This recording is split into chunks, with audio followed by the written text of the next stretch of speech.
Today we talk about Mandi. Mandi has four businesses that she runs, four micro businesses. She talks about during her time how many changes she's had to make, how her business has changed, how the business has adapted, and how she keeps on persevering and keep on working forward to get into a position where her business actually suits her and she's actually loving work. Naturally, the coronavirus has happened, and there's been some issues that have happened due to the coronavirus, in the sense that a lot of her businesses cannot work or can't function. However, in one of her businesses, she's found a way to actually start the business again and get the business to work. So Mandi's going to talk us through her process and how she actually got the business to work and how she's loving life and her new businesses. So Mandi, who are you and what do you do? You got multiple businesses, and what are those businesses and how have they been affected now by the virus? Sean, you make me sound like a rich person with multiple businesses, okay? Because they're like multiple micro businesses, and there's probably about four of them. So first of all, I'm Mandi Friedman. I'm the owner of Lollipops Catering, and I'm a partner in Josie Logistics. And I run events from my home, and the venue's called Life in a Garden. So that's kind of who I am in a nutshell. I'm the mother of 3 dogs now, and that's pretty much me. I'm an artist, a struggling artist, but I'll never be famous because I'm not tortured enough. So my work is happy work. It's not like very thought-provoking work. So yeah, so I'll never be a rich, famous artist. So my business is Life in a Garden is eventing. So basically, I use my home as a venue, and I host a myriad of events, from dinners to lunches to talks to book launches. We've had 1 or 2 weddings. We've had some birthday parties. So that's Life in a Garden, and that's come to a complete standstill at the moment. Then I have a little business called Josie Logistics with a friend, and we move people's houses and do removals, documents, hard drives, you name it. Like this morning, we were actually doing a removal, and then we also pick up kids at school and drop them at extramurals, or take them home, or take them from the extramurals to home, or wherever they have to go. So that's kind of in a nutshell what I've been doing. And then my business for many years has been catering. And we used to be caterers primarily to the TV industry, but then I scaled down a lot, and we just do domestic catering now. But that's all come to a grinding halt. You've had to reinvent your businesses a couple of times, specifically the catering business. So you've gone from quite a large catering business to having that business and having your own restaurant to now doing it directly out of home. What is it like doing those kind of changes and having to downscale and change things? Well, I've actually restarted my catering company. Well, not my catering company, but I've restarted that business about 5 times.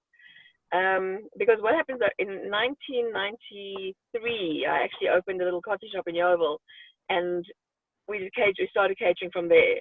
And then Yeovil was changing around us, and they had to move and move. And I had a nice little business, and I had a nice catering.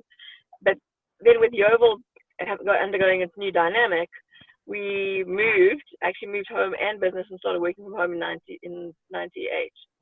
And I didn't realize then, but I'd lost my cash flow, because from having a retail environment where people would walk in and provide you with cash, now suddenly there's no cash flow, and you're relying solely on outside catering. And that became a huge issue. And it took a couple of years before I got back on my feet again, and we actually started doing really nice business working from home. Until a town planner moved in over the road and complained to the licensing department about what I was doing, and then a policeman arrived, and we had to move the business again and start all over again. But he actually did me a favor, because from the time we moved out of the house and into a proper kitchen, the business just manifested into something much bigger. And we were doing a lot of TV series, a lot of movies, and things like that. So we were actually quite busy, and it was pretty fabulous. And then in about 2006, the guy who owned the kitchen came and said he wants his kitchen back, because he wants to just start operating from there. So we had to move again. So in 2006, I found a nice little shop, a big shop, on Bayes Nordier, and the landlord there said, I can't just put in a catering company, I have to put in a retail environment as well, because it was retail store. So we opened the coffee shop to go with a catering company. But what I should have really done was just opened a deli.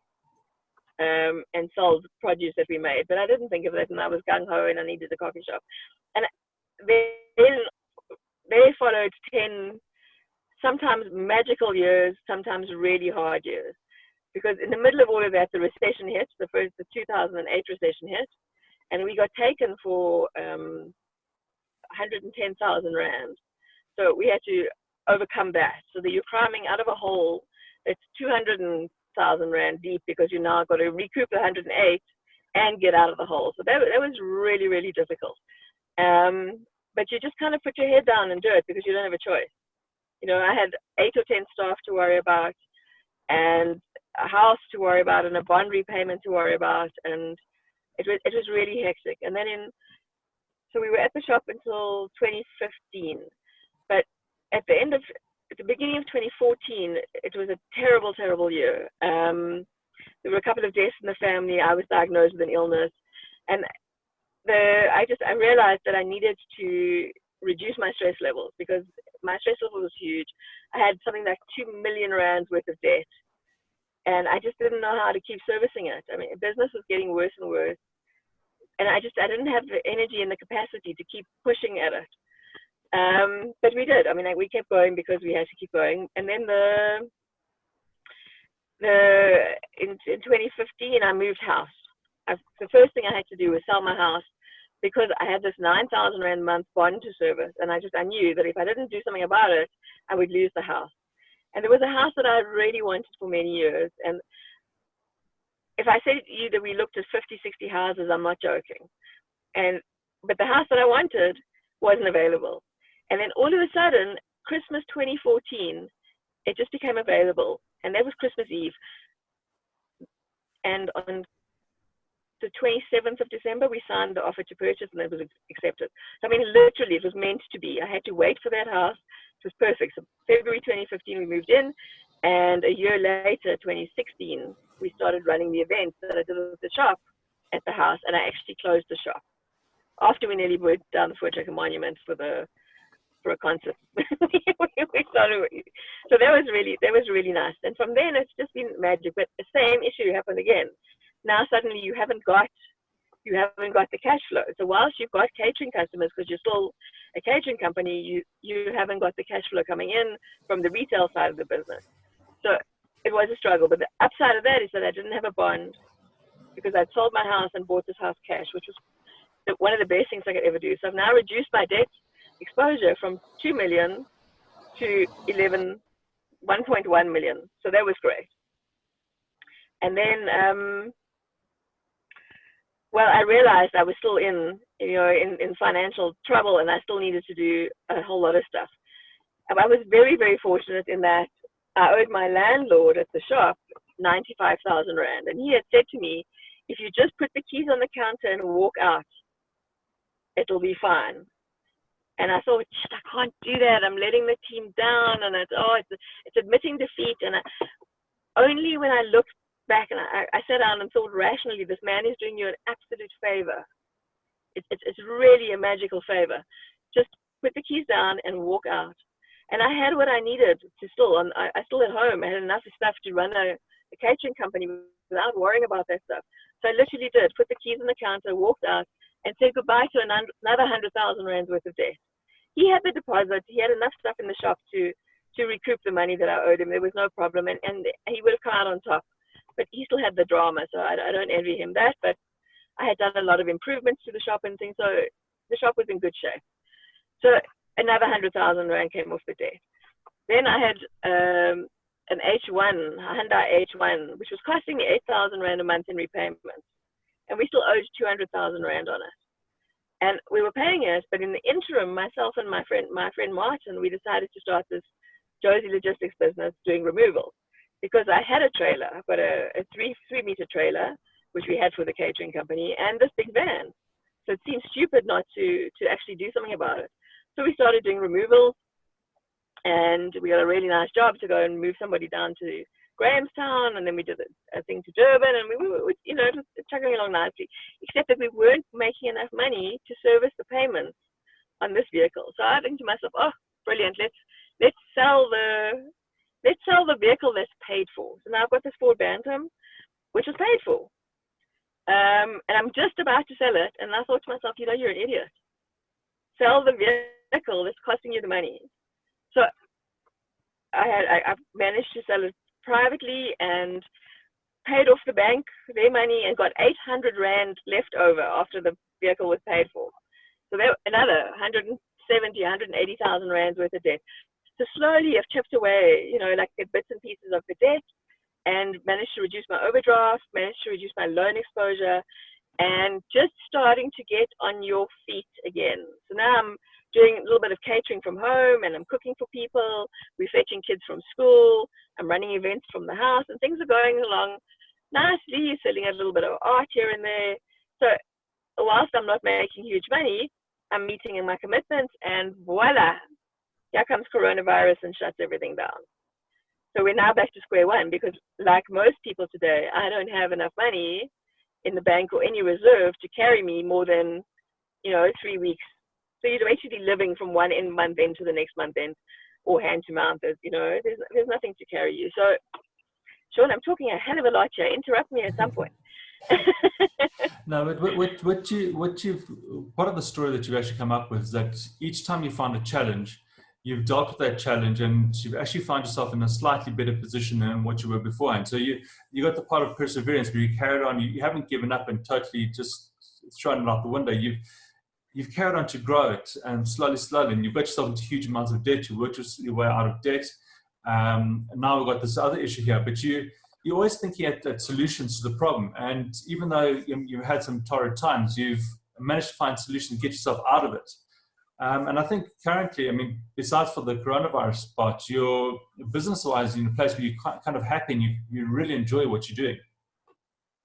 Yeah, I finally reached a point, and it's taken many years. It really has taken a lot of years. Reached a point where I love what I'm doing. Now, in this lockdown, I actually love what I'm doing.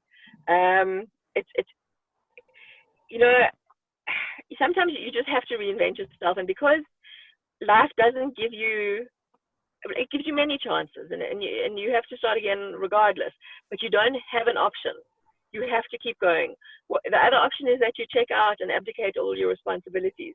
But I had responsibilities. I had elderly parents. I've still got an elderly mother. I've still got staff. I've still got, dogs to look after. So there's still things that need paying. The insurance, the Vodacom, the Telcom, the whole lot still needs to be paid. So you still have to find a solution to generate money. You can't just give up and think, oh, well, it'll come in magically, because it's not going to. The onus is on you to recreate yourself as many times as you want to. And the other thing to look at is, just because doors are closing, you close them, but they reopen. That's the thing about a door. It has a handle. You just open it again, it opens. So you just have to step through and start again and reinvent yourself if need be. And I think in the last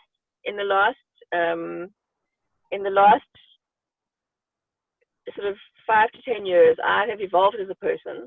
I've changed the way I think, and I think I'm a lot nicer, a lot better person than I used to be, just because of circumstances, and because looking at my life and thinking, shit, this has to change. You can't maintain this the whole time, and you can't walk through life with blinkers on. You have to become a better person. So every challenge has made me relook at my life and try and improve it. The only area that I don't succeed in is losing weight. But that is part of an issue that a lot of people have, is that they like to lay blame on everything else that's around them. So instead of facing reality and facing life and saying, okay, well, challenges happen to everybody. How can I get past this challenge? Or I'm going to be like everybody else and sit back and say, okay, well, life's giving me a bad deal in life, and just give up on it. Like you said, you actually also been diagnosed with a sickness that you can't fight. It's very difficult to fight it. And it limits the time of day that you can work and limits a bit of your energy. But you still got so much energy. Just from the interview here, you've got a lot of energy, and you're talking to us and you're making things happen. You're inspired by what you do. It actually is quite nice to see that. But then one part of your business, though, you've actually should have completely pretty much closed down during this period. And that's your eventing side. But you found a way to still get to people and still provide those events where people can sit at home and actually enjoy those events. So what have you done on that side? Well, I've done exactly the same thing. Instead of hosting the events at home, with the advent of Zoom and social media, I'm now doing those events online, and I'm doing them every single day. So at around 4 or 5 o'clock every day, Monday to Saturday, I have a guest speaker. And those talks range from anything from books to health to animals to gardening. And then like on Saturdays, I try and have an artist, and we go on a little tour of their studio and they show us their work. And so Zoom has been amazing. I think that's the saving grace here is Zoom and social media, and the mere fact that you can access people via WhatsApp and WhatsApp broadcast groups and just stay in touch that way. And I haven't let that go. So over a period of time, I've created a WhatsApp group for my events, which is also a broadcast group, so it's one way basically. And I've stayed in touch with my clients the whole time, saying, oh, sorry, we can't do this. And then, oh, wow, look what we can do. We can have these events. So I've now built up a group of people that have signed up for the events. So they're simple. I mean, they're 25 Rand. And if you pay for four, you get a free one. And it was 6 events a week. There's got to be something that's going to interest you. Whether it's exercise, like yesterday, I was completely exhausted by the time she finished talking about exercise yesterday, to whether it's a book like we're having today. So I get to speak to fabulous people. I get to engage with everybody. If anything, I'm speaking to and seeing more people under lockdown than I would under normal circumstances. Because first of all, I'm putting together a list of people. I'm trying to plan that a week ahead of time. I'm engaging the client. I'm putting together a little pamphlet to send out to advertise the event, following up, telling everybody to get their passwords. Because whilst the meeting ID is static, the password changes every day. And even the passwords have become a game, because what I've said to people is, if you can work out what the password is, you get a free session to Zoom in, you know. And they're starting to know me and how my mind works in terms of the password. So like for yesterday's event, which was about exercise, the password was sweat. So out of the 15 people that logged on for the event, 2 got free sessions because they worked it out beforehand. So I have to actually like rethink that and try and, you know, think a little bit out of the box even more for my password. So yes, I've created a business doing the exact same thing. We're calling it Zoom in the Garden instead of Life in the Garden event. And whoever wants to tune in for the event, tunes in for the event. It's that simple. And this is a I good think example. This is a good example of what a lot of speakers talk about, a lot of speakers talk about, is finding something where you can actually provide a service for somebody else. So it's not, I want to make money and how can I make money? It's, I've got a service, I'm providing something for other people, and the money will come from that because of you know, people would like it. It's something they need. So now here with your cause, firstly, people are not motivated because they're sitting at home. You getting them to listen to people, getting them exciting every day. They've got something to look forward to, that they can actually listen to somebody talk. They can actually interact with somebody. Then you've got the person on the other side who's now able to advertise their business or what they've done or their book or talk about themselves through the Zoom calls. So there's a lot of stuff that's actually happening here, and you're enabling people to actually uplifting people in a very difficult period. It is like that. I mean, I know a couple of the people are quite lonely because they're sitting at home, or they're trapped at home with their kids, and they need that. It's half an hour, literally. They need that half an hour that they can just escape from what's going on around them and the noise, stick on their headphones and listen to what's going on. And they can engage. You know, they can ask questions.